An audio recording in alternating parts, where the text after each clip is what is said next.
chercher la bonne personne.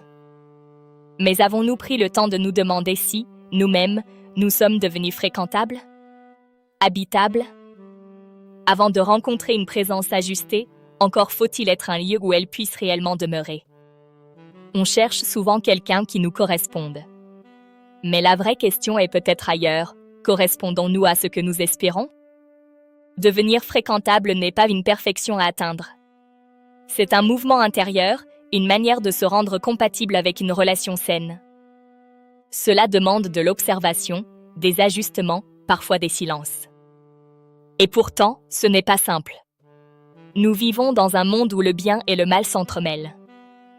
À force de tout voir, tout entendre, tout tolérer, nous finissons parfois par ne plus vraiment trier.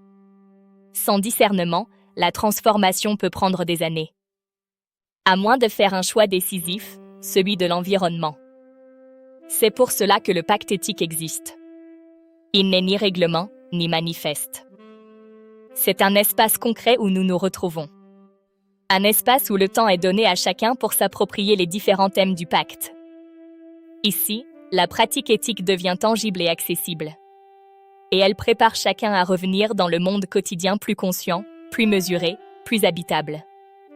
S'immerger dans un climat de respect change silencieusement une trajectoire. Pourquoi? Parce que l'atmosphère agit sur nous. La mise en pratique éthique devient presque naturelle.